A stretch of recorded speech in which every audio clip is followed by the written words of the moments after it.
"I never want to see you again," he said. But when she returned, she brought a shocking truth. The rain hadn't stopped for 2 days in Seattle, but Lucas Thompson barely noticed. The gray sky mirrored how he'd been feeling for weeks, as if the weather was mourning something he hadn't yet admitted. At 32, Lucas thought he had finally reached stability, a quiet home, a good job as a software developer, and Emily Carter, the woman who brought warmth into every corner of his life. They'd built something real over 3 steady years, something slow and deliberate. Mornings were filled with the aroma of dark roast coffee and her off-key humming in the kitchen. Evenings were about shared documentaries, inside jokes, and plans for maybe, someday, leaving the city for a quieter life near the ocean. They never fought. They didn't need drama. Love, to them, was peace. But peace shattered on a Wednesday evening. It began with a phone call Emily took in the other room. Lucas was half asleep on the couch, the television murmuring some crime drama in the background, when her voice dropped to a whisper. He wasn't trying to listen, but the tone made him sit up.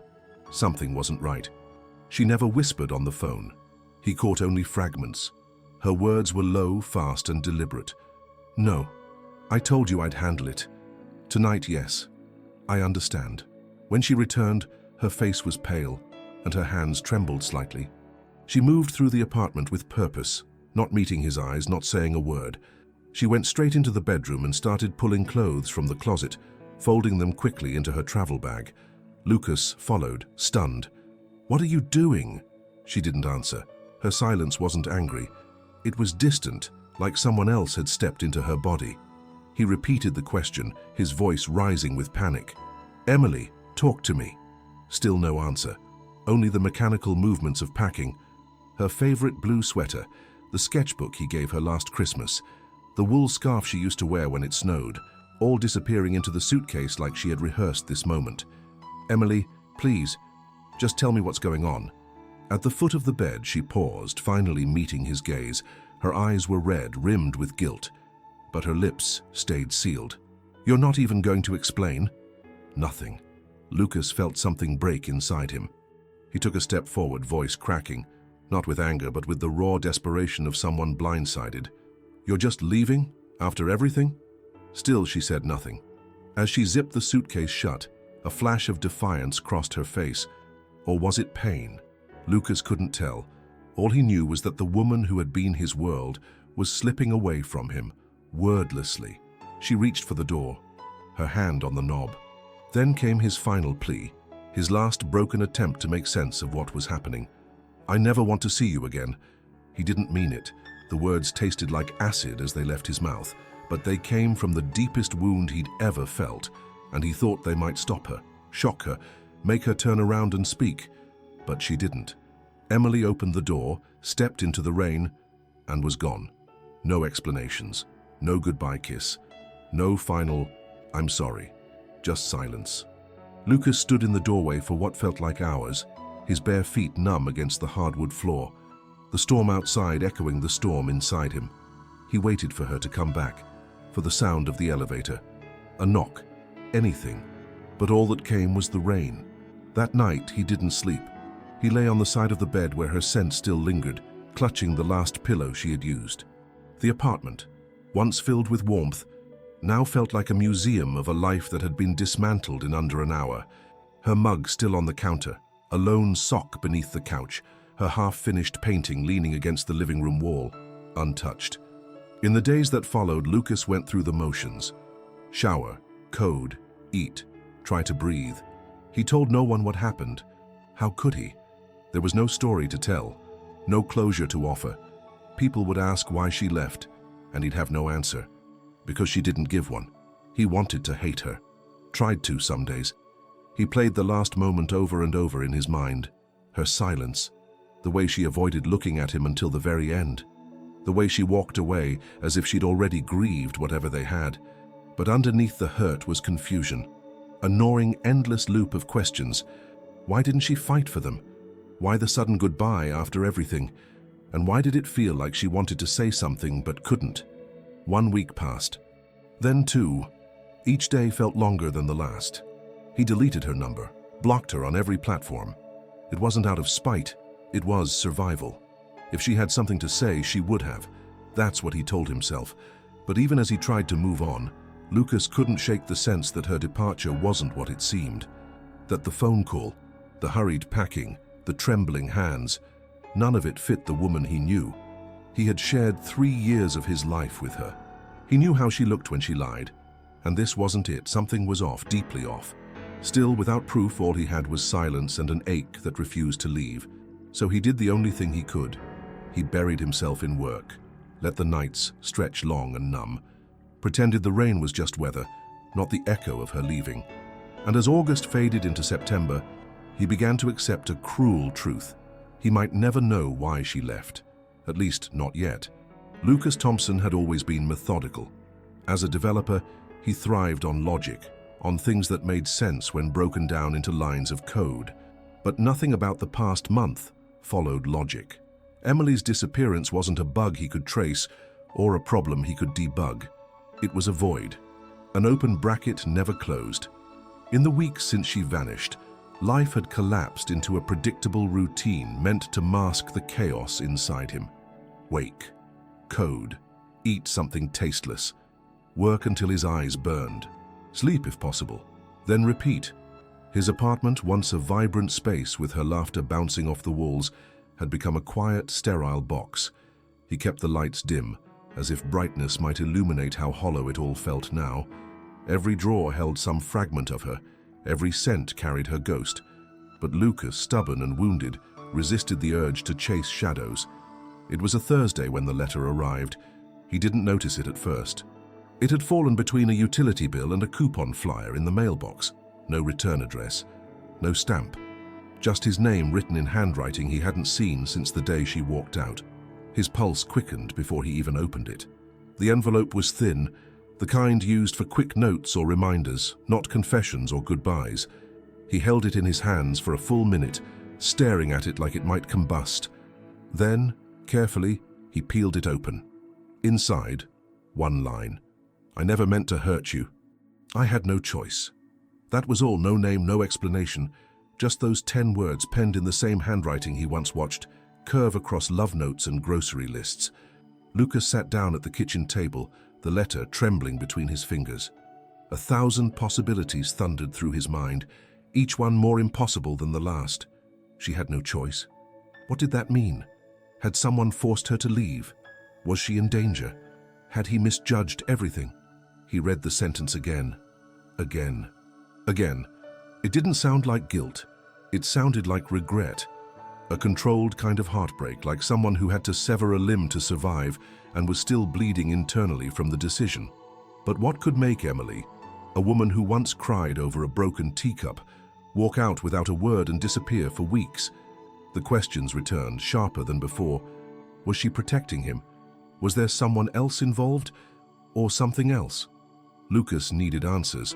He couldn't function with fragments. He spent the next few hours scouring every inch of the apartment, as if other clues had magically appeared since the last time he looked. He searched drawers, photo boxes, old sketch pads, anything that might carry some context. That letter, it cracked open a door he thought was sealed. It changed everything.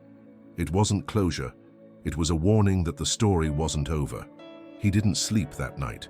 He sat at his desk, staring at the letter under the lamplight, reading it so many times he could have recited it backwards. He tried to remember the exact pitch of her voice on the phone that night, tried to trace every movement she made during those final minutes. Had there been fear in her eyes? Panic? Regret? The more he thought about it, the less he trusted his memory. Grief had a way of warping perception, and now even the truth felt like fiction. The next morning, Lucas took the letter to work. He didn't intend to, but when he reached the office, it was still in his jacket pocket.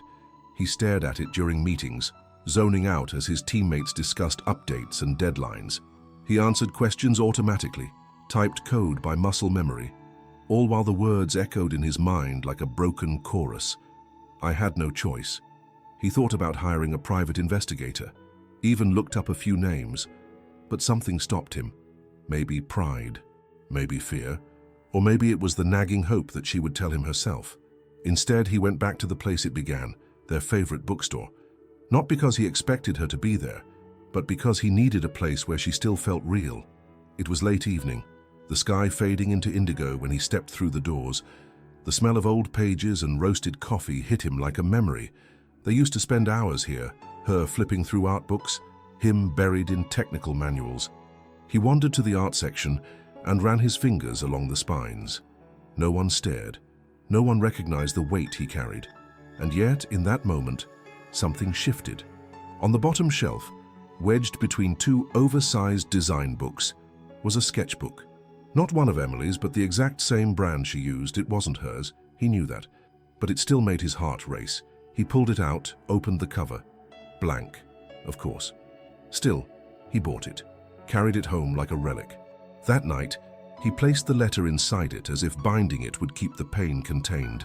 The days that followed were worse than before. The letter had resurrected hope, and hope was more dangerous than grief. Grief was passive. Hope made you move. It made you search. Made you think there might be an answer just around the corner. Lucas couldn't go back to routine now, not knowing she had written those words. So he started digging. It began with her emails. He hadn't opened her laptop since she left, but now he charged it, typed the password she always used, Seafoam84, and waited as the screen lit up.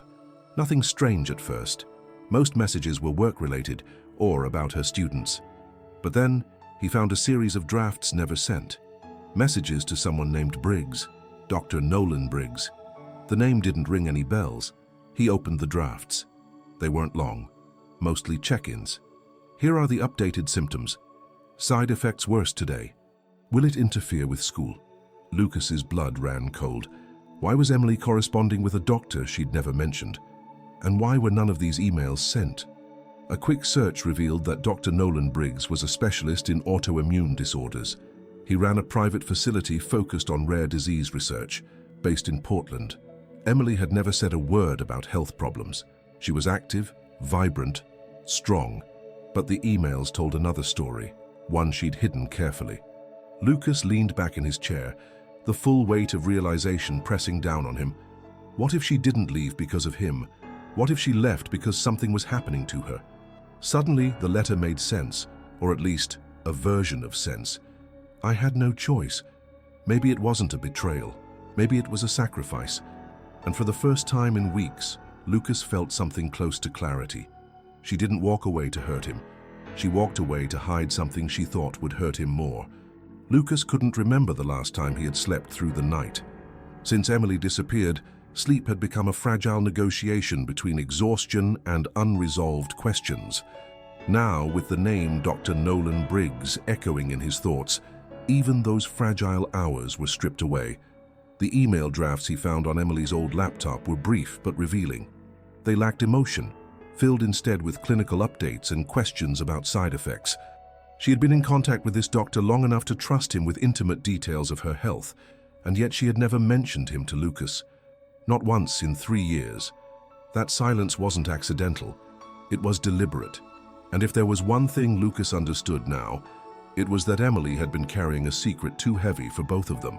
By the time the sun rose, Lucas had already found everything publicly available about Dr. Briggs. He had a clean digital footprint, a polished website for his research center in Portland, and a few academic publications tucked behind paywalls. His clinic specialized in rare and aggressive autoimmune conditions, often hosting patients for long-term experimental trials. Most of their work wasn't listed in medical directories. It operated in that gray space between cutting-edge research and clinical ambiguity. Patients who came to Dr. Briggs were often those who had exhausted conventional treatments. That realization hit Lucas harder than he expected. If Emily had been talking to this man, it wasn't about something minor. It was something serious, possibly life-threatening. Lucas tried to recall anything, any signs he might have missed. Had she been tired more often? Losing weight? He thought back to the mornings when she lingered in bed longer than usual, blaming the cold. The nights she rubbed her wrists absent-mindedly, claiming it was nothing. The occasional headaches, she said, were due to long days at school. All those things he had brushed off, accepted without question. And now he wondered if she had been dropping clues without realizing, or if she had been carefully hiding the truth behind a performance of normalcy. It was the kind of question that turned guilt into something heavier than grief. He printed the emails, packed a bag, and decided there was only one place he could go if he wanted real answers: Portland.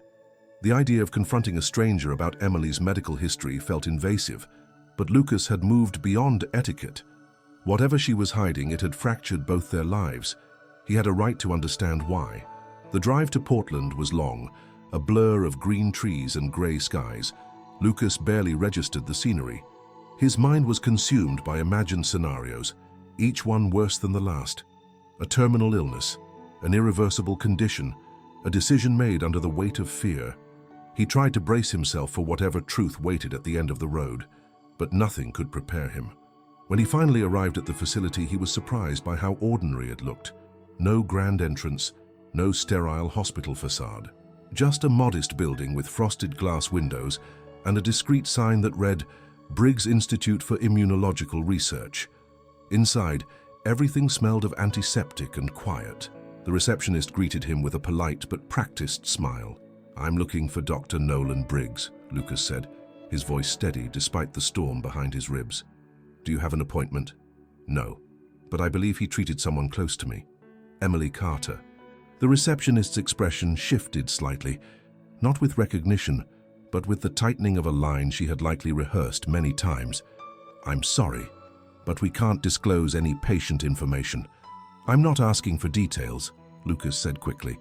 "I just need to know if she's okay, if she was here. I understand your concern, but patient confidentiality laws—" "I'm not looking to violate anything," he interrupted, pulling out the printed emails. These were in her draft folder. She was writing to him. "That means something, right? Please, I'm not here to make trouble. I just need to know why she left, why she didn't tell me." The woman hesitated, eyes flicking toward a hallway behind her, as if weighing whether to escalate the conversation. Finally, she offered a compromise. "You can leave your contact information. If anyone here recognizes the name, they can reach out." Lucas knew it was a polite dismissal, but he scribbled his name and number anyway, adding a final message beneath it. "Tell her Lucas came looking for the truth." As he turned to leave, something caught his attention. A shadow moved behind the frosted glass of one of the side doors, just for a moment, too quick to see clearly, but the posture, the outline, it made his chest seize. Could it have been her? Was Emily here, hiding behind that glass, watching him, unsure of what to do? The receptionist said nothing, and Lucas didn't ask. He walked out, the sound of his footsteps too loud in the narrow corridor. The drive back to Seattle was even quieter than the journey down. Lucas couldn't shake the feeling that he had been close enough to sense her presence, but not close enough to reach her. The building, the emails, the evasive receptionist, all of it pointed to something more than coincidence, and the shadow behind the glass. That haunted him. Maybe it was his mind playing tricks, or maybe she had been there, frozen by uncertainty, watching the man she left behind come searching for pieces of a puzzle she never intended him to find. Back home, Lucas placed the emails beside the letter, a small collection of breadcrumbs that hinted at a reality he didn't yet understand. He didn't call any friends, didn't tell anyone what he'd found. This wasn't something he could explain without unraveling. So he waited. Not patiently, but with the simmering energy of someone who knew the truth was out there, just beyond his reach. Then, exactly 7 days later, the silence broke. An anonymous email landed in his inbox. No subject line, no sender name, just a string of numbers in the body. Patient 742. Beneath it, 2 words. "You'll understand." Lucas stared at it, his fingers hovering over the keyboard. He didn't know where it came from, but he knew it was about Emily. He ran a search with the phrase and was stunned to find a secure leak on an encrypted forum, medical records, likely stolen or uploaded by a whistleblower. One file in particular was labeled with the number 742. He clicked it open. The file confirmed everything. Emily Carter. Diagnosis: late-stage autoimmune condition with progressive tissue inflammation. Treatment plan: experimental immunosuppressive therapy under strict clinical observation. Duration: 6 months of voluntary isolation. Emotional triggers deemed high risk. All contact with loved ones prohibited during treatment to preserve response stability. Lucas read every line until his vision blurred. Emily hadn't left because she stopped loving him. She left because she was fighting to survive. and she believed that loving him, being near him, could jeopardize that fight. She sacrificed their relationship for the hope of healing. He closed the file, leaned back, and let the weight of truth settle in. She hadn't walked away. She had protected him. The days following the discovery of the medical file blurred into one another, soaked in the kind of disbelief that makes a man question not just the choices of someone he loves, but the foundation on which their entire relationship was built. Lucas now knew the truth, or at least a portion of it. Emily hadn't abandoned him. She hadn't betrayed their love. She had withdrawn from the world, from him, under medical instructions in the desperate hope of recovery. Her silence had been a requirement, not a choice. And yet, knowing this brought no peace. It only ignited a deeper need, to see her, speak to her, let her know he understood now, and that if given the chance he would have stood by her through all of it. She didn't need to protect him. He would have chosen her, disease and all, fear and all, until the end. So he returned to Portland. This time he arrived early in the morning, when the air still held a faint bite and the city hadn't fully woken. He parked across the street from the research center and waited. Hours passed. He watched people come and go, nurses in uniform, a few suited professionals, 2 women wheeling a man in a chair, but no sign of Emily. He studied every face, every movement, every red scarf or familiar step, but none of them were her. Still, he wasn't leaving without trying again. When he entered the clinic, it was the same sterile environment, the same quiet tension behind the smiles. A different receptionist greeted him this time, younger and more guarded. Lucas didn't waste time. "I need to speak with Dr. Briggs," he said, placing the printed medical file on the counter. "This is about patient 742. The woman's eyes flicked down, registered the number, then returned to him with an expression designed to close doors before they opened. "I'm sorry. I can't help you. I know that Emily Carter was treated here," Lucas said. "I have confirmation. I'm not looking to cause trouble. I just want to talk to her. One conversation. I'm afraid we can't confirm or deny the identity of any patients. That's protected information. You don't need to confirm anything. I already know she was here. Look, I'm not asking for medical details. I just want to see her. That's all." The receptionist shook her head. "I'm sorry, sir." "Please," Lucas insisted. "You don't understand. She didn't leave because she wanted to. She was sick. I know that now. I know what she did, what she gave up. I have to see her." The woman's demeanor didn't soften. She reached for a form, slid it across the counter. "If you'd like to submit an inquiry, you can fill this out, but I can't promise anything beyond that." Lucas didn't move. He stared at the paper, then back at her, then around the lobby. Behind the desk was a hallway. Beyond that, another set of glass doors. He thought about forcing his way through, about yelling her name down the corridor, about breaking through every regulation and protocol in the world to reach her. But he knew none of it would work. Security would come. He would be escorted out. And Emily, if she was even still here, would retreat further out of reach. So he wrote his name again, his number, and one final note. Tell her Lucas came looking for the truth. He left the paper on the desk and turned away, his heart heavy with the weight of helplessness. The building swallowed the sound of the closing door behind him. Outside, the wind had picked up. Leaves scattered across the sidewalk, brushing against his legs as he walked aimlessly, unsure where to go next. He didn't get far before he turned back. Across the street, hidden behind the frosted glass, something shifted. A silhouette, a figure, someone standing just beyond visibility, motionless. Watching. Lucas froze. He couldn't see clearly, but the figure was slender, still, and something in his chest screamed, it was her. He took a step forward. The figure disappeared. That moment lingered long after he returned to Seattle. He kept revisiting it in his mind. The shape, the stillness, the feeling of being seen. Was it Emily? Was she standing there, watching him plead at the desk, unable or unwilling to step forward? Was she afraid, ashamed, or under strict orders to avoid contact? Lucas replayed everything. The emails, the letter, the medical file. The 6-month isolation period had been a mandate, not a suggestion. Emotional connections were classified as dangerous variables, capable of affecting recovery. The body could heal only in the absence of stress, and for Emily, love was a stressor. Not because it was toxic, but because it was real, overwhelming, deeply felt. Their bond was strong enough to interfere with science. And so she had chosen to disappear for both their sakes. But now the isolation period was likely over. So why hadn't she reached out? He started to wonder if maybe she was gone, not dead. He didn't believe that, but relocated, hidden by the clinic, perhaps under further treatment or worse, too afraid to face him. The idea that she might believe he still hated her made his chest ache in a new way. His last words to her echoed like a curse. "I never want to see you again." Words meant to wound, and they had, maybe too well. He tried to call the clinic again. No answer. He emailed Dr. Briggs directly, posing as a concerned relative. No reply. He even drove to a second address listed under the doctor's research grants, a facility tied to a local university. The doors were locked. The receptionist there had never heard of Emily Carter. Every path was blocked. Lucas sank deeper into silence.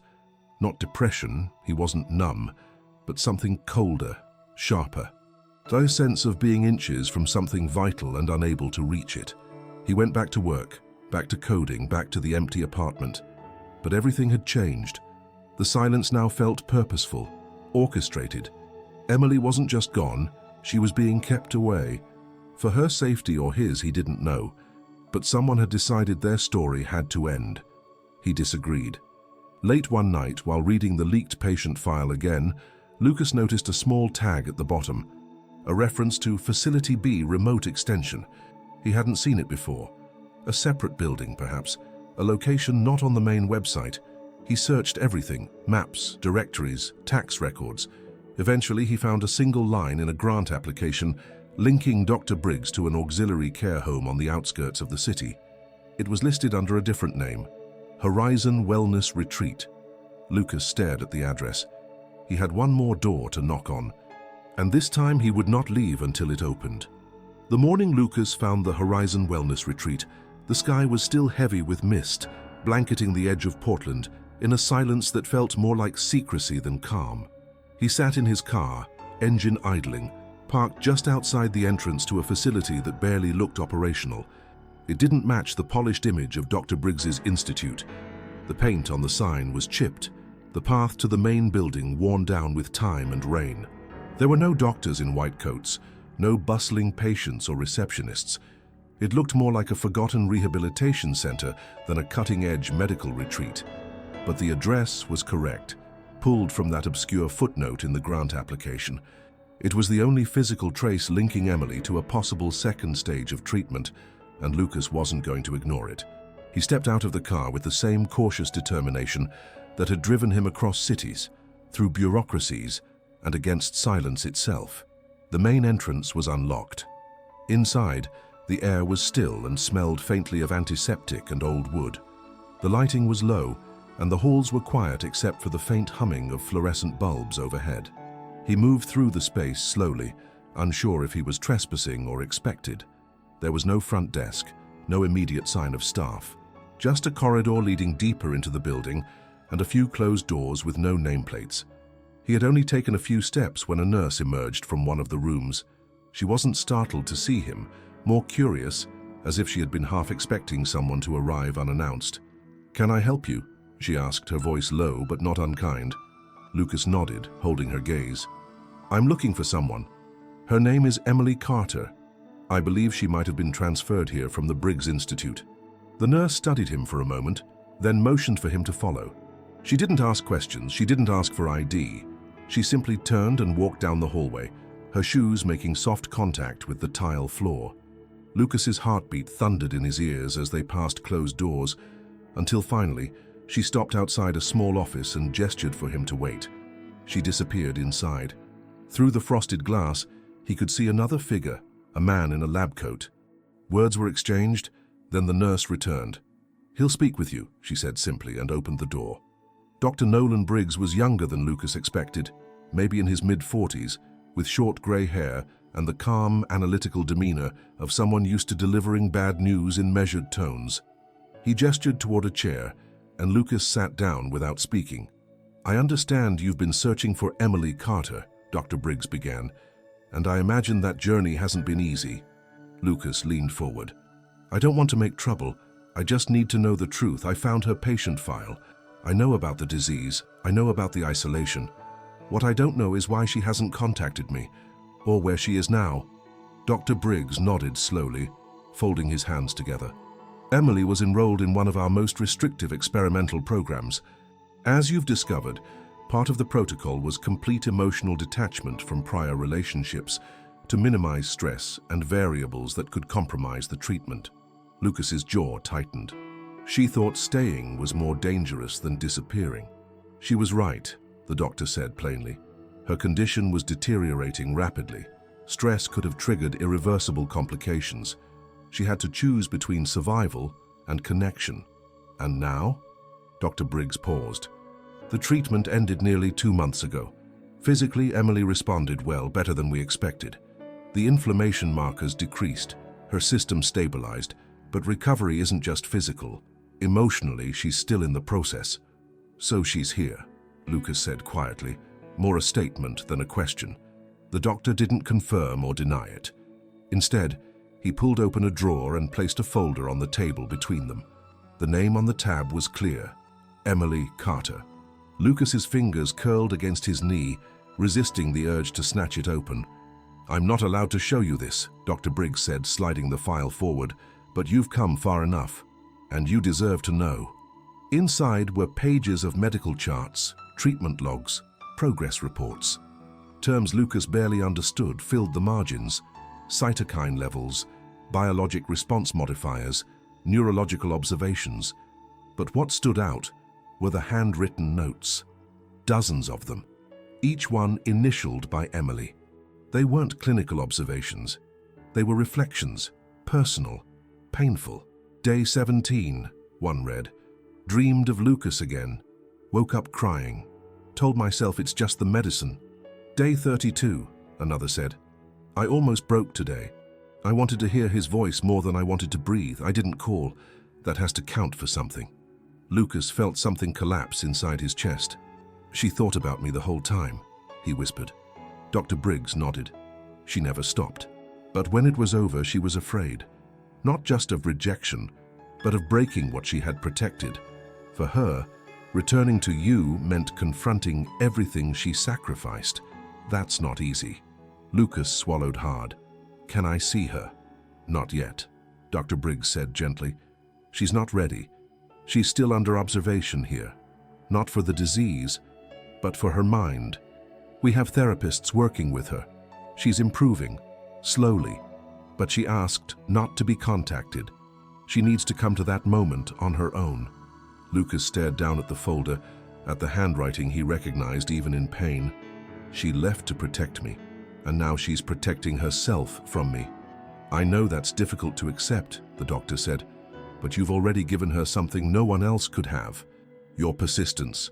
She knows you looked. She knows you care. That matters."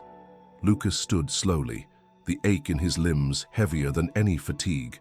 "If she changes her mind, we'll let her know you came," Dr. Briggs said. "And that you waited." Lucas left the retreat without another word, the hospital file etched into his memory. He didn't cry, he didn't scream. He drove back to Seattle with the same hollow quiet he had arrived with. But something inside had shifted. The story wasn't over. She hadn't stopped loving him. She had just chosen to survive. And that survival came with a cost they were both still paying. When he returned home, Lucas placed the folder on his shelf next to the sketchbook and the letter. He didn't open it again. He didn't need to. He remembered every word, every page, every line that proved Emily hadn't vanished without reason. She had been fighting for her life, and now he would fight for the chance to be part of it again. Lucas didn't leave his apartment for days after returning from the Horizon Wellness Retreat.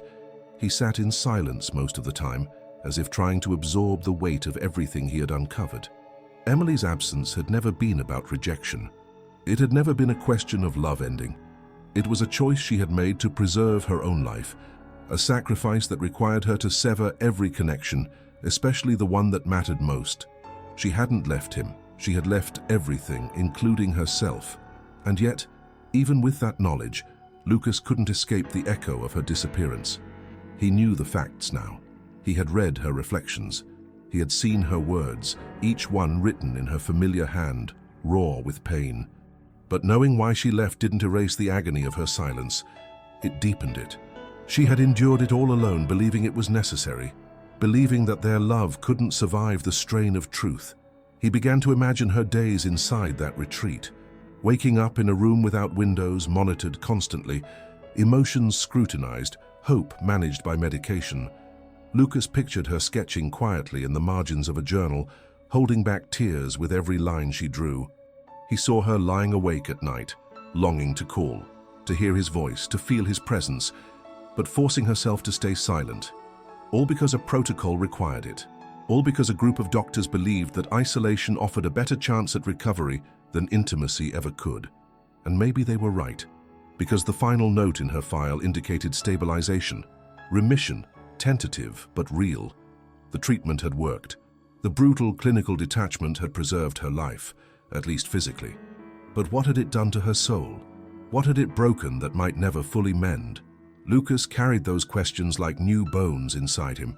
He didn't contact Dr. Briggs again. He didn't call the retreat.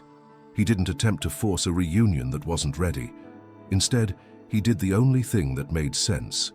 He waited, not passively. He waited in motion. He rebuilt his routines slowly, deliberately, with space for healing. He returned to work, but he didn't bury himself in it. He visited the bookstore where he and Emily had spent lazy weekends, sometimes walking through the aisles alone, other times sitting by the window for hours. He even picked up sketching again. Nothing serious, just lines and shapes in a small notebook. A way of staying close to her, of speaking without words. But the ache never really left. It settled somewhere deep, quiet, but constant. He wondered if she would ever find the strength to see him again, if she even believed it was possible, or if, in her mind, their story had ended that night in the apartment, when his voice cracked with heartbreak and said he never wanted to see her again. That sentence haunted him now, not because he meant it, but because she had taken it as truth. It might have been the one thing powerful enough to convince her she had done the right thing. He thought about writing to her. Letters she might never read, emails she might never open, but every draft he began dissolved into fragments. Nothing felt right. Words couldn't carry what he needed her to know, that he understood, that he forgave, that he loved her still, even after all the silence, especially after the silence. Then one morning an envelope arrived. No return address, just his name again, written in the same careful handwriting. He opened it slowly, breath caught in his throat. Inside was a single page folded once. No greeting, just a line.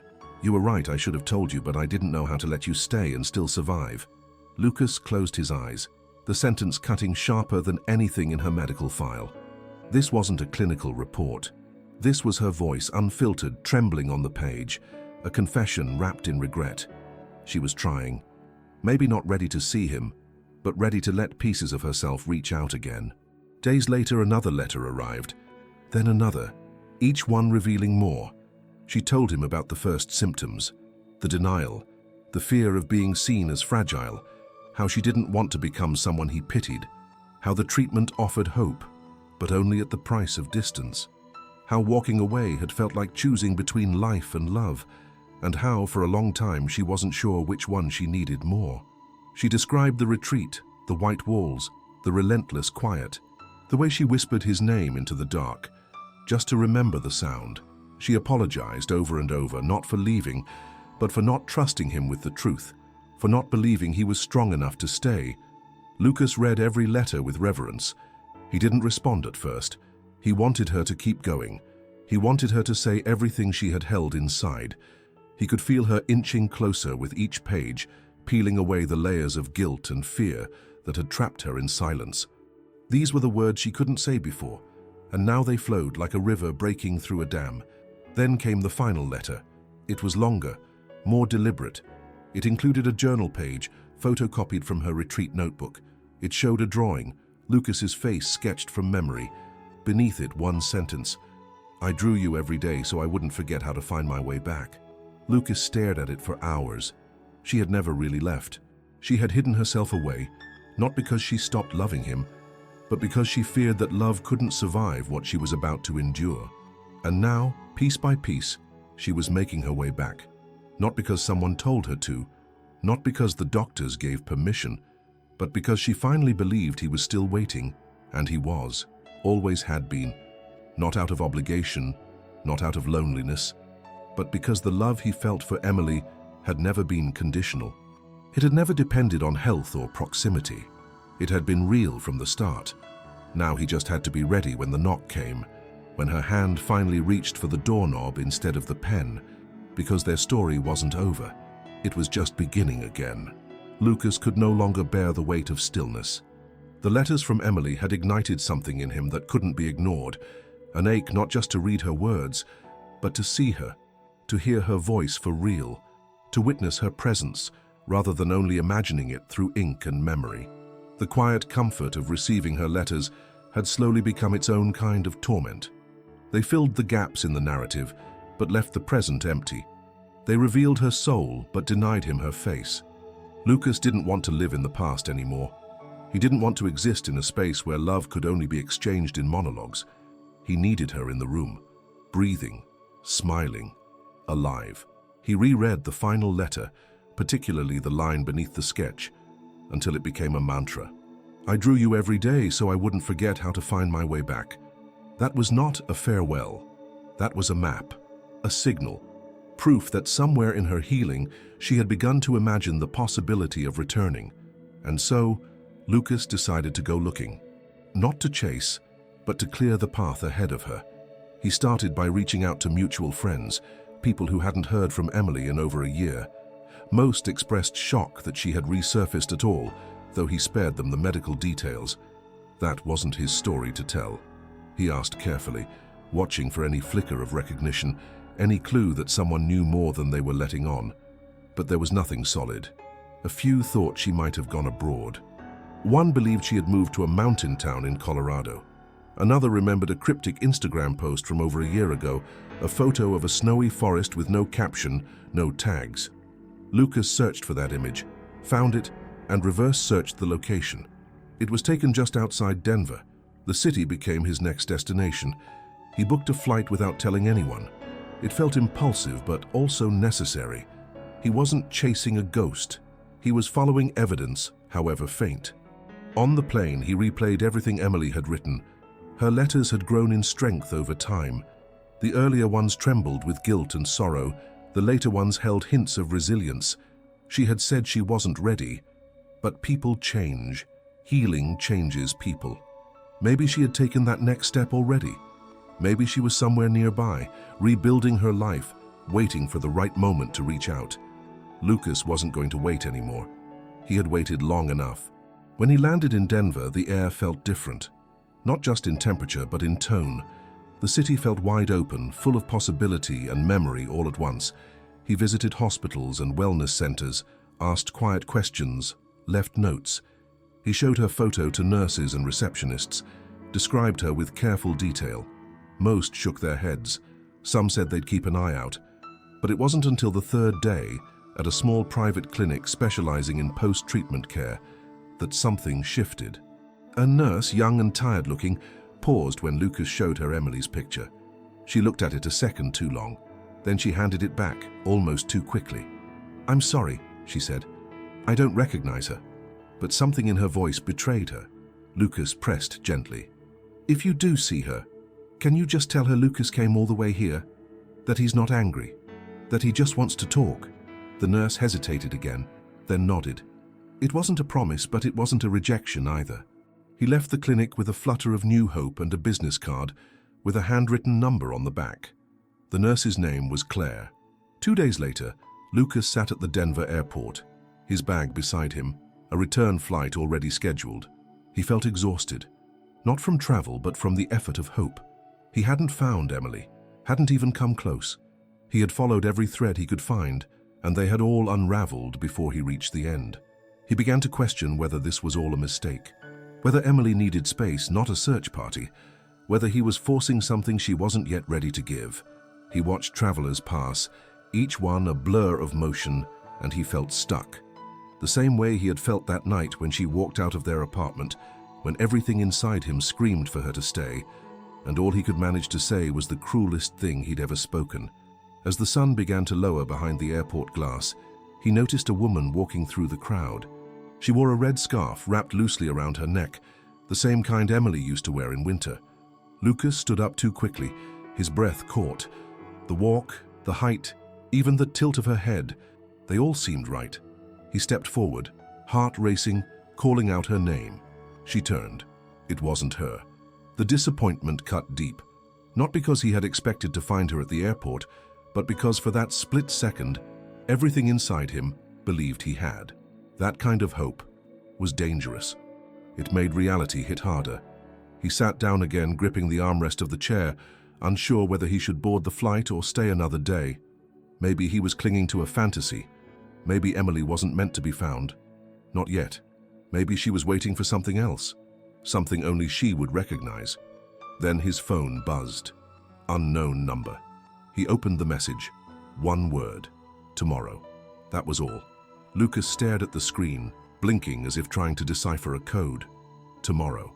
No name, no location, no promise, just a single word. But the way it hit him, the way his stomach twisted and his chest tightened, he knew. It was her. She had seen his message, or heard about it. Maybe Claire had passed it along. Maybe someone else had recognized him, remembered the way he stood at the desk, the way his voice broke when he said he wasn't angry. However it happened, Emily knew he was here.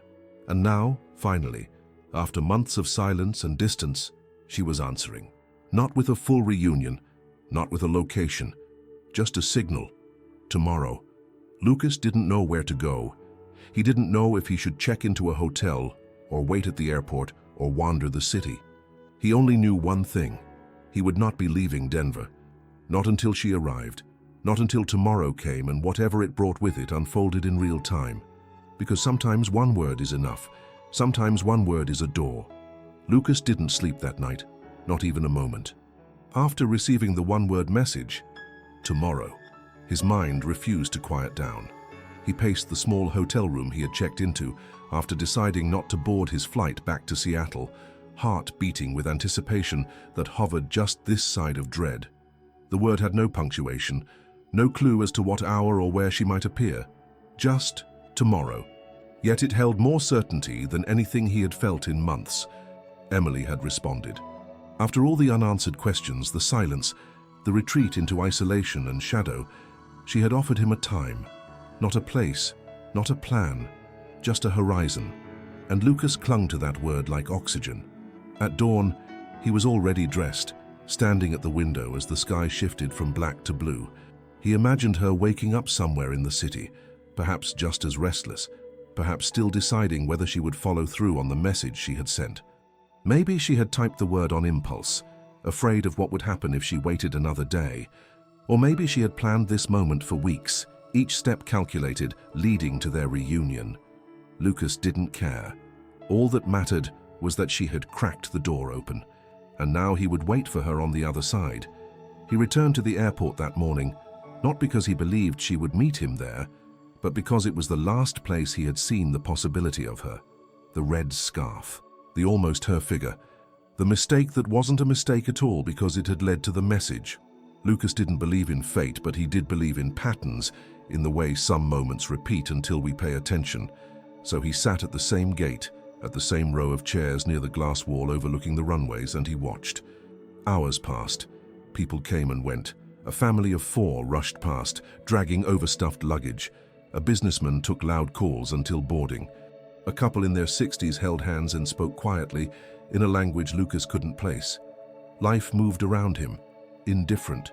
And still he waited, every nerve tuned to the sound of heels on tile, of a soft voice saying his name, of a presence returning. By afternoon, doubt began to creep in. Had he misunderstood?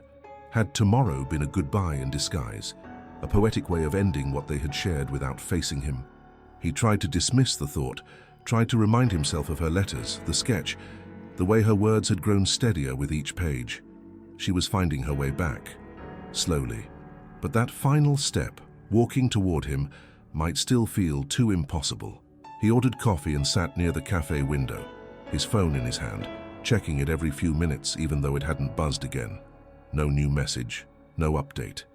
Just that single word hanging between them, stretching out across the day like a thread being tested for strength. Then, sometime after 5 o'clock in the evening, as the sun dipped low over the runways and stained the sky gold, Lucas looked up from his drink and froze. Across the terminal, standing near the arrivals exit, was a woman. Her posture was familiar, upright but uncertain, shoulders squared in a way that betrayed the trembling beneath. She wore jeans, boots, and a light coat, and her hair, a little shorter than he remembered, caught the light in the same way. No red scarf this time, no props, just her. She hadn't seen him yet. She was scanning the crowd, hesitant, as though she was considering turning back. Lucas stood slowly, heart pounding so violently he could hear it in his ears. He walked forward, cautious, not wanting to spook the moment. As he moved, she turned. Their eyes met. It was her. For a long moment, neither of them spoke.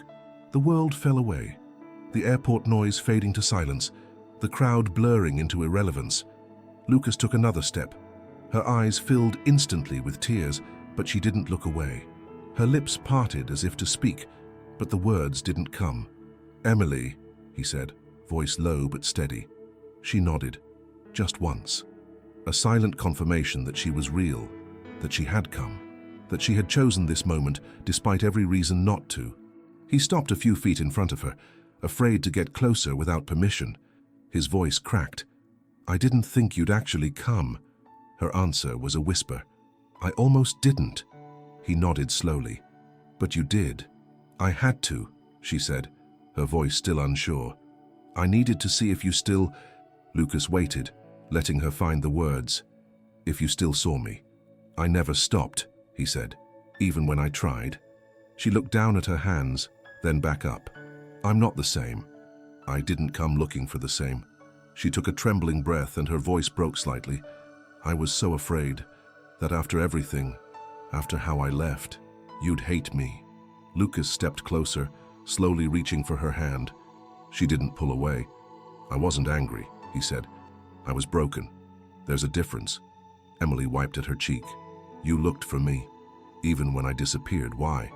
"Because loving you didn't stop when you left. It just hurt more." For a moment, neither of them spoke. The pause was heavy but not uncomfortable. It was full of everything they couldn't say in letters, everything too big for ink. Lucas studied her face, saw the lines of fatigue, the shadows under her eyes, but also the spark, faint but unmistakable.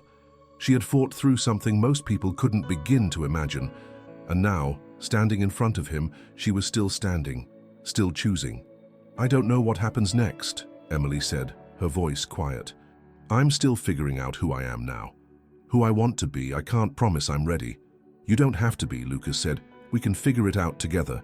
She looked at him for a long time, then nodded. And in that moment, he knew the waiting was over. Not because they were healed, not because everything was perfect, but because she was here. She had come back. Not the same, maybe never the same, but still Emily. Still the woman he loved. And that was enough. For now, it was everything. The air in Seattle smelled different the night Lucas and Emily returned. Not because of the weather, which carried the familiar damp chill of early autumn, but because the city no longer felt like a place of mourning. The shadows still lingered on the streets they once walked together, and their old apartment still sat above the same bookstore where they used to hide from the rain. But now, the grief that had hollowed out those places was tempered by something else. Presence. Emily was no longer just a memory. She was walking beside him again, step by step, in silence that wasn't empty but sacred, filled with everything they didn't have to explain anymore. They didn't go straight home. Neither had said where home really was now. Instead, they wandered the city as if they were retracing the steps of a life they had both tried to forget and secretly held on to. Emily didn't speak much during the drive from the airport, and Lucas didn't press. Her hands rested in her lap, fingers lightly intertwined, a posture of quiet endurance. She hadn't brought luggage, just a small backpack. She hadn't said how long she planned to stay, and Lucas didn't ask. The moment didn't call for plans. It called for presence. When they reached the corner where she had left him over a year ago, Emily stopped walking. It was late, the streetlights casting a soft yellow glow across the sidewalk. The building looked exactly the same, unapologetically still with the faint hum of traffic in the distance. Lucas stood beside her, unsure whether to speak or wait. She stared up at the window that had once been theirs. "I still remember the sound of the door closing," she said quietly. "Not the words, not the moment I walked away, just the sound. It echoed all the way down the stairs." Lucas didn't respond right away. He followed her gaze, remembering how long he had stood at that window after she left, waiting for her to return, counting seconds that never gave him back the woman he loved. "I wanted to chase you," he said finally, "but I didn't know how to run after someone who didn't want to be caught." She turned to him then. Her eyes were tired but steady. "I wanted you to chase me," she said, "but I was terrified that if you did, I wouldn't have the strength to leave. And I needed to leave. I needed to believe that disappearing was the only way to survive." Lucas nodded. "I understand that now. I just wish I could have helped." "You did," she said, voice softer now.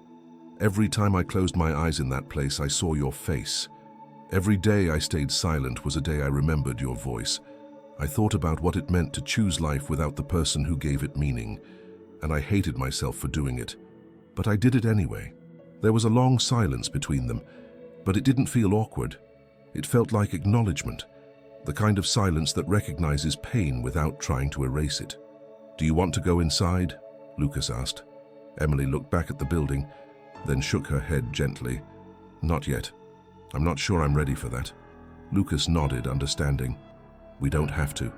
Instead, they walked, past the park where she once sketched children playing, past the bridge where they used to sit at dusk, watching the lights flicker across the water.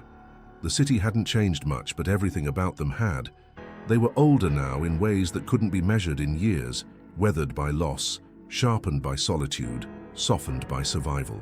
Eventually, they ended up outside the same bookstore they had frequented so often. The window displays had changed, but the smell of old paper and coffee remained exactly the same. Lucas held the door for her, and for a moment she hesitated. Then she stepped through, crossing the threshold as if reclaiming something sacred. They didn't speak as they walked through the aisles. Emily reached out, fingers brushing the spines of books the way she used to. Lucas watched her, remembering how she would lose hours in the art section, sketchbook in hand, completely unaware of time. She stopped near the back, pulled a worn poetry volume from the shelf, and opened it to the middle. Her eyes moved over the lines, and then she closed it again.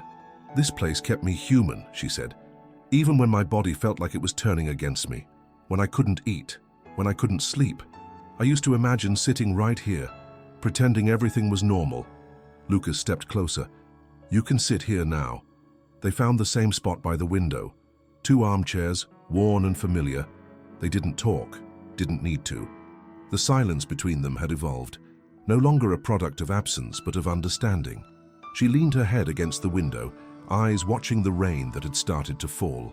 It was the same kind of drizzle that had followed her the night she left, only now it didn't feel like a wall. It felt like a curtain finally lifting. After a while, Emily looked at him. "I kept everything you sent. The messages, the voicemails. I never opened them at the time, but I couldn't delete them either." Lucas smiled faintly. "I'm glad you didn't. I read them later. When it didn't hurt so much, you were angry, but you never stopped sounding like you cared." "I never stopped caring," he said. "I just didn't know where to put the pain." She nodded. "Neither did I." There was no kiss, no dramatic embrace, just the quiet relief of 2 people who had finally returned to the same place after traveling miles apart. Emily reached into her backpack and pulled out a folded piece of paper. She handed it to him without explanation. He opened it. It was a sketch, an updated version of the one she had sent before. This time it was both of them, sitting across from each other at the bookstore, their heads bent close, hands resting on the same table, a single cup of coffee between them. The caption read, "What survival looks like." Lucas folded the paper carefully and placed it in his jacket pocket. Then he looked at her and said, "Let's start from here." And for the first time in over a year, Emily smiled without hesitation. Not because the past had been erased, but because the present finally had room to breathe. The bookstore became their sanctuary for the days that followed. Emily didn't move back into the apartment, and Lucas didn't push her to. They created a rhythm that neither defined nor denied the depth of what they were rebuilding. It wasn't about rushing into the version of their life that once existed. That life had ended the night she left. What stood in front of them now was something new, fragile but real. Every interaction was tentative at first, a careful navigation of space that once had no boundaries. But there was an unspoken agreement between them. They would not pretend nothing had happened. They would not cover old wounds with shallow comfort. Instead, they would walk forward with all the weight of their past carried openly. They met for coffee every morning, usually at the bookstore cafe. Emily brought her sketchbook each time, though she rarely opened it. Lucas brought no laptop, no books, only his presence. He learned to listen more, to let the pauses in her voice mean something without filling them. Emily, for her part, offered more than he expected. She talked about her therapy at the Horizon facility, about the exercises meant to help her process the detachment. She spoke of the moments when her identity felt lost between patient and person, when mirrors reflected someone she no longer recognized. There was no dramatization, no attempt at pity. She told him these things the way one might recount weather patterns, necessary details to understand a journey. But on the fifth morning, something changed. Emily arrived late, visibly shaken. Her eyes darted around the room before settling on him. She sat down, but her hands wouldn't stay still. She didn't order anything, didn't open her bag. Lucas leaned in slightly. What happened? She hesitated, then reached into her coat and pulled out a leather-bound journal, one he had never seen before. It was thick, its edges worn from handling, and held together by a thin piece of twine. She placed it on the table between them like an offering. "I kept this during the treatment," she said. "Not for the doctors, for me." Lucas stared at it, unsure if he should touch it. "You wrote about us?" "I wrote to you," she said, voice tight. "Every week for 6 months, one letter every week." He blinked, breath catching in his throat. "You never sent any of them." "I couldn't. Part of the protocol meant no contact, even indirect. But I couldn't silence you in my head, so I wrote you instead." Lucas reached for the journal, his hands slow, reverent. He opened to the first page. It began with his name. Just that, centered, the handwriting unmistakably hers. He turned the page. Letter 1. "Dear Lucas, I don't know if this will ever find you. Maybe it's just for me. But today was the first full day in isolation, and the silence is already unbearable. They tell me this is the only way to survive, that love is a variable I can't afford.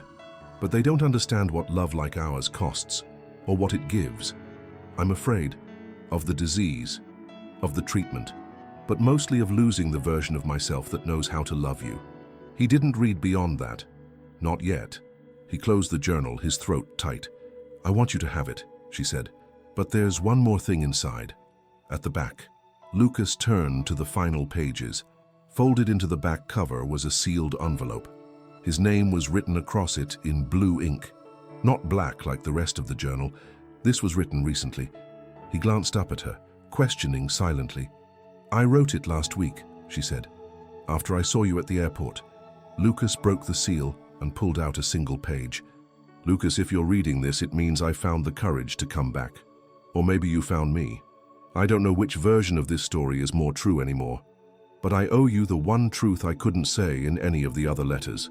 The truth I buried so deep, I barely let myself acknowledge it. The night I left, I was pregnant." Lucas stopped breathing.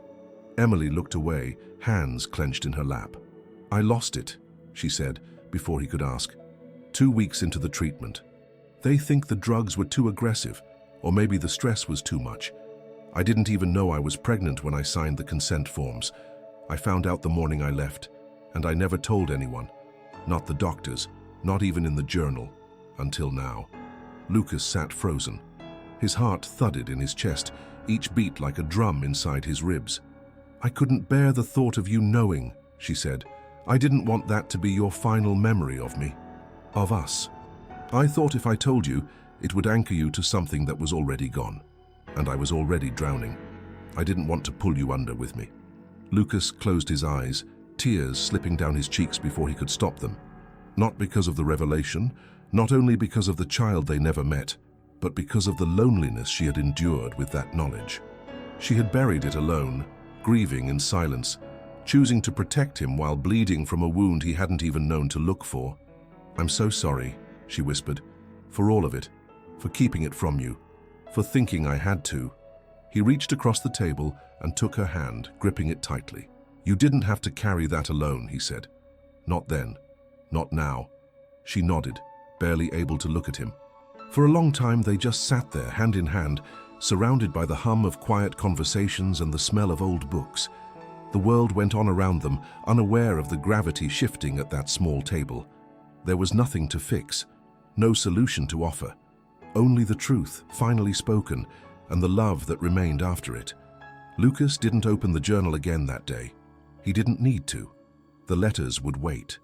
What mattered most had already been shared. They were no longer separated by silence or secrets. The distance had closed, and in its place, something unbreakable had begun to grow. The next morning began without fanfare. Rain tapped gently on the windows, the sky above Seattle muted in its grayness, like the city was holding its breath. Lucas woke earlier than usual. Emily had fallen asleep on the couch the night before, her head resting against the armrest, wrapped in a blanket he had pulled over her shoulders. He watched her for a moment, not out of habit or curiosity, but with quiet awe. Seeing her like that, real, vulnerable, not a memory or a ghost, was something he hadn't dared to imagine just weeks ago. The woman he loved was still healing, still finding her way through the wreckage of everything she had endured. But she was here, and that, he reminded himself again and again, was enough. He made coffee, keeping the kitchen quiet. When Emily stirred, she blinked a few times, clearly disoriented. Her eyes found his, and in that glance there was no fear. Only a calm acceptance, the kind that comes when hiding is no longer necessary. She sat up slowly, folding the blanket on her lap. "Did you sleep?" she asked. He nodded. Eventually. She looked around the apartment, some parts unchanged since she left, others transformed. The bookshelves had grown taller. The art on the walls had shifted. A few things she had once picked out together were gone. It was no longer their space, not quite. But it wasn't foreign either. "Can we take a walk today?" she asked, surprising him. "Of course," he said. They left without a plan, following the path through the park near their old neighborhood. Leaves had begun to fall, damp and curling at the edges. The air was cool but not cold, and people moved about in their quiet morning routines. Dog walkers, joggers, parents with strollers. Lucas and Emily didn't speak for a while. Their silence wasn't strained. It felt mutual, reflective, as if they both understood that there were no quick answers or declarations to be made. Just steps, just air between them. Eventually they reached a bench beneath a cluster of maples where they used to sit after dinner. Emily eased herself down and opened the small canvas bag she had brought. She pulled out the journal once again. This time, not the one filled with her letters, but a thinner notebook, newer. "I had a final appointment before I left Denver," she said, keeping her eyes on the pages. "With a specialist connected to the trial. They ran every test again. It was a routine follow-up." Lucas watched her, heart still in his throat. "They said something strange," she continued. "Something I didn't want to believe at first, so I asked them to confirm it twice. Then again when I arrived here." She handed him a sheet of paper, not a letter, a medical form. The header read, "Remission Verification." Beneath it, her name and a line that made Lucas sit straighter in disbelief. "Status: full remission confirmed, no active signs of autoimmune response. Future monitoring recommended, but no current treatment required." He looked at her, stunned. "You're in remission?" he asked quietly, barely able to breathe. She nodded. It worked. The treatment, all of it. The isolation, the experimental drugs, the time away. Lucas stared at the paper again, trying to reconcile what it meant. Emily had fought through something that once seemed like a death sentence, and now she was medically clear, alive, free, in a way she hadn't been in years. "I didn't come back just to tell you that," she said. "I came back because I didn't know what to do with the news. I didn't know who I was without the illness, without the fight." Lucas reached out, placing his hand gently over hers. "You're still you." She shook her head. "That's what I'm trying to figure out." They sat together, the page between them, trembling slightly in the morning wind. Lucas felt the shift, not just in the conversation, but in her. The way she held herself was different now. Not because the fear was gone, but because she had made space for something else. Hope. "I didn't think you'd want to see me," she said after a while. "Even after the letters. I imagined you moving on. I pictured someone else in your life, someone healthy and whole." "There was never anyone else," Lucas said. "I tried to move on. I told myself it was the only way. But every part of my life led back to you. Every decision, every memory. I never stopped waiting." Emily turned toward him. "I was so afraid that you'd see me differently, that you'd look at me and see the girl who ran, who broke your heart, who kept secrets." "I see the woman who survived," he said. "I see the person who fought through hell and still had the courage to come back." Her eyes filled with tears, but she didn't look away. "I don't know how to be in a relationship anymore," she said. "I don't know how to trust that I won't break everything again." "We don't need to rush anything," Lucas replied. "We start slow. We take the time. We build something new. Not because we're trying to fix what was broken, but because we deserve something honest." Emily exhaled, a sound that was almost a sob, but not quite. Relief, perhaps, or the beginning of belief. "I think I want that," she said. He smiled gently. "Then we start here." For the first time since she returned, she leaned into him. Not because she needed comfort, but because she had chosen it. Her head rested on his shoulder, his arm curling around her.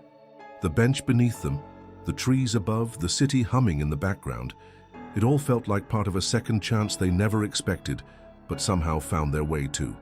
They didn't speak for a long time after that. There was no need. Everything necessary had already been said. The truth didn't destroy them. It opened the door. The weeks that followed unfolded like the slow blooming of a flower that had been buried in frost too long. Lucas and Emily began to redefine what it meant to be together, not by attempting to resurrect the life they had shared before, but by carefully laying down new bricks where the old foundation had crumbled. They didn't call it a relationship, not at first. There were no labels, no declarations.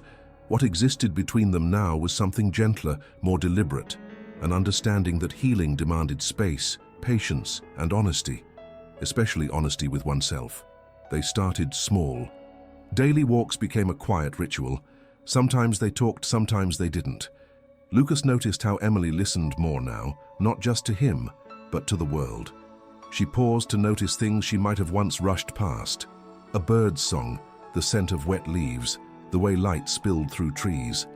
She still carried the fatigue of someone who had fought too long, but there was something resilient in her eyes, a new kind of stillness that wasn't about giving up, but choosing peace. Emily moved into a temporary apartment 3 blocks from Lucas's. It wasn't about distance, but sovereignty. She needed a space that belonged only to her, one she could fill on her own terms, decorate with the colors she felt in the moment, rearrange without consulting anyone. Lucas helped her set it up, assembling furniture in silence, letting her take the lead.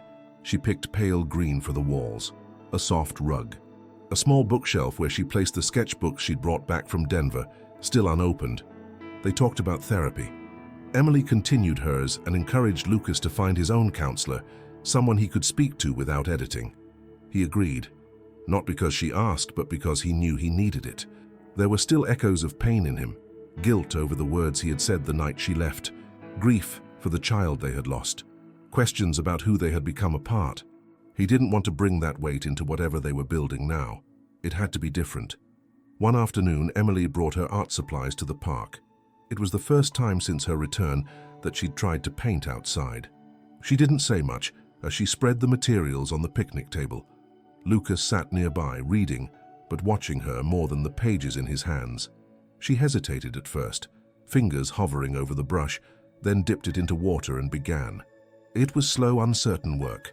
Lines were redrawn, colors faded and reapplied, but something emerged over the hours. Not a full scene, just fragments. A window, a coffee cup, a man's profile sketched without detail, but unmistakably familiar. When she finished, she held it out to him. "It's not done," she said. "I don't think it needs to be," he replied. That painting stayed with him, not as a masterpiece, but as proof that creation was still possible, that even after all the silence, something beautiful could still be drawn into existence. They shared meals again, Not every night and never out of obligation. Sometimes they cooked together. Simple things, recipes they had once tried and failed, now approached with a lightness that surprised them both. Other times they sat on separate couches, each eating their own food but sharing the same room, the same music, the same breath. The companionship became less about romance and more about presence. Love didn't have to announce itself anymore. It was simply there. There were hard days too. Days when Emily would go quiet without explanation, her eyes far away. Caught in memories neither of them could soften. Lucas learned not to chase those silences. He would offer her a warm drink, sit nearby, and let her return on her own terms. When she did, she always met him with gratitude. Lucas had his moments as well. Nights when he'd wake from dreams filled with panic, memories of arriving home to find her gone, echoes of the moment he thought everything had ended. On those nights, he didn't speak. He would walk to the window, breathe deeply, and remind himself she was back. Not everything was fixed, but she was back. Eventually, they began to name what they had now, not in grand terms, but in soft acknowledgements. One evening, while watching a film they'd once seen in theaters, Emily turned to him and said, "This feels safe." Lucas nodded. "It is." She rested her head on his shoulder, and they didn't speak again for the rest of the night. Together, they began seeing a couples therapist, not because they were in crisis, but because they wanted to build something new with intention. The sessions were slow, exploratory. They unpacked more than just the illness and separation. They talked about family, fear, identity, the parts of themselves they had hidden, even when they were still together. Lucas admitted how often he had avoided talking about pain in the past, how he had leaned on logic to escape emotion. Emily confessed to the ways she had learned to internalize struggle, to present strength when she felt anything but. In time, their honesty stopped sounding like confession and began to feel like clarity. One morning, while they were walking downtown, Lucas asked her what she missed most during the time they were apart. "Touch," she said without hesitation. Not even in the romantic sense, just being held, being reminded I was real. Lucas stopped and took her hand, not for drama, not for display, just to remind her gently that she was here, that she was no longer alone in her own story. That evening, she invited him to stay over for the first time since returning. They didn't sleep together.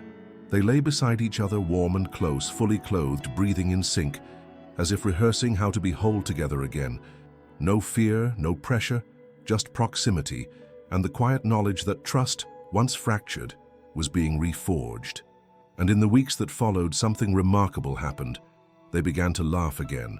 Not the polite kind, not the forced chuckles of people pretending. Real laughter, deep and unexpected, while burning toast, while misremembering lyrics, while mocking bad movie dialogue. The sound of it filled the spaces that grief had hollowed out. It was the final proof that their connection hadn't died. It had only gone dormant, waiting for air and light to grow again. Love, they realized, wasn't a fixed state.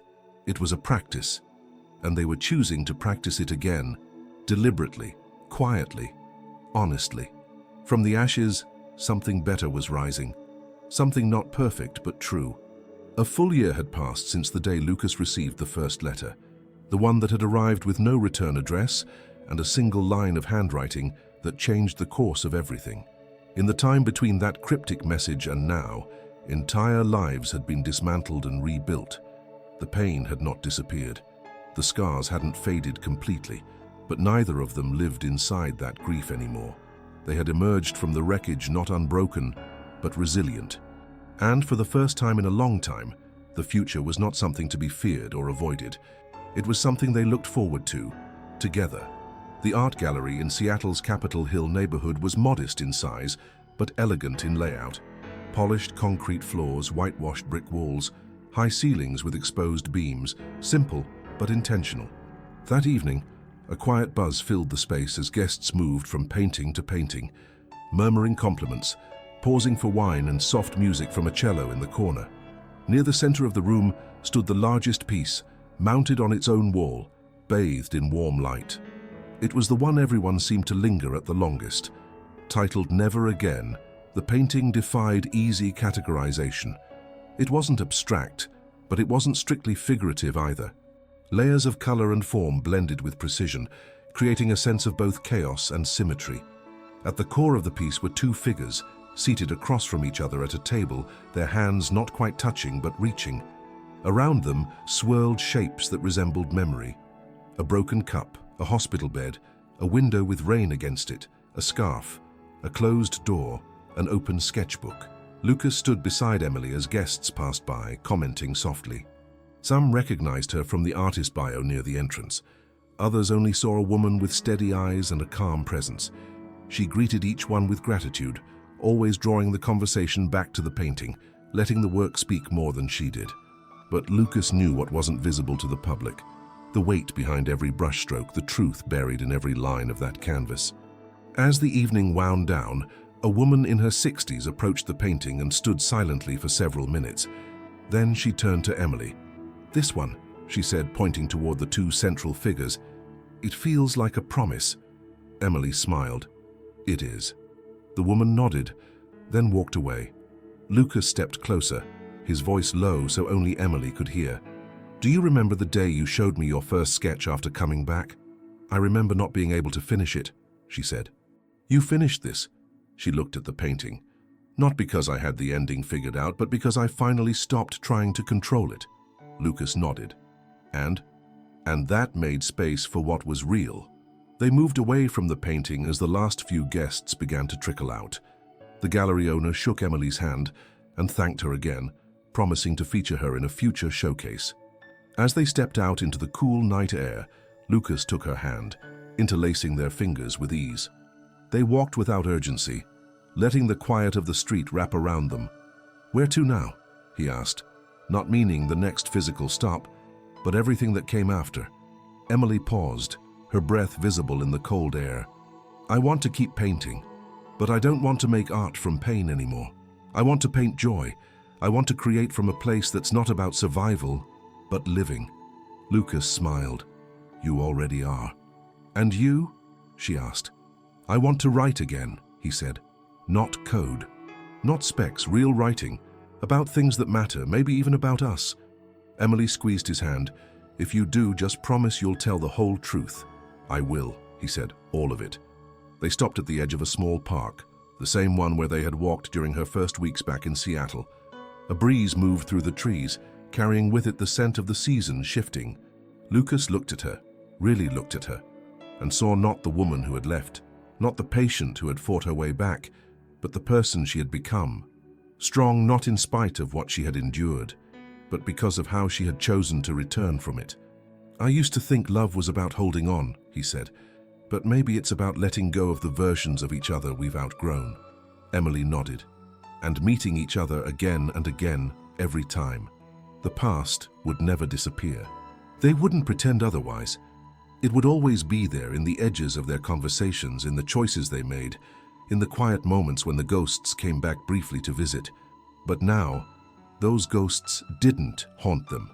They reminded them of how far they had come, of what they had survived, of how deeply they had loved and still did.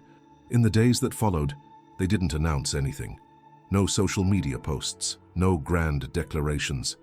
Their lives were quiet, rich with small routines and shared glances, cups of coffee passed between hands, sketches laid out on kitchen tables, half-finished essays beside paint-stained paper. They laughed more often now. They argued too, but with respect and space. They went to therapy. They said, "I'm sorry," without fear. They said, "I love you," without condition. One Sunday morning, Emily stood at the window of Lucas's apartment, now their shared home again, and watched the rain begin. He came up behind her, arms sliding around her waist.